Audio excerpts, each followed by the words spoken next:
Shri నృసింహస్తోత్రం.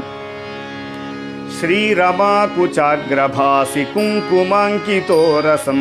పాపనాంఘ్రిసారసం Sada దయాసుధారసం కుందశుభ్రశారదారవిందచంద్రసుందరం సింహశైలమందిరం నృసింహదేవమాశ్రయే పాపపాశమోచనం విలోచనేందులోచనం फाललोचनादिदेवसन्नुतं महोन्नतं शेषतल्पशायिनं मनोरथप्रदायिनं सिंहशैलमन्दिरं नृसिंहदेवमाश्रये सञ्चरस्सटा जटाभिरुन्नमेघमण्डलं भैरवारवाटहासवेदिदामिह्रोदरं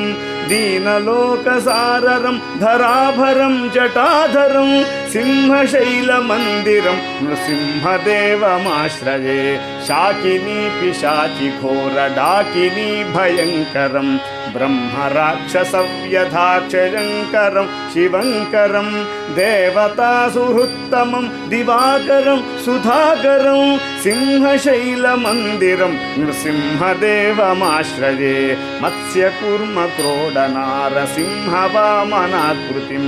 भार्गवं रघूद्वहं प्रलम्भगर्पुरापहं बुद्धकल्किविग्रहं जगद्विरोधिनिग्रहं सिंहशैलमन्दिरं नृसिंहदेवमाश्रये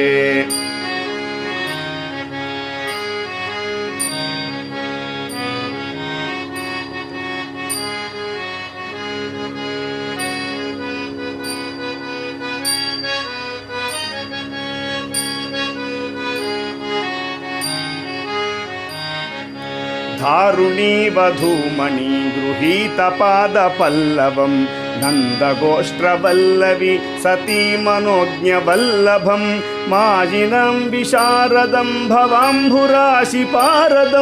सिंहशैलमन्दिरं नृसिंहदेवमाश्रये मोहतापहारिणं गदारथाङ्गधारिणं श्रीमनोविहारिणं विदेहजोर्निवारिणं दानवेन्द्रवैरिणं तपोधनेष्टकारिणं सिंहशैलमन्दिरं नृसिंहदेवमाश्रये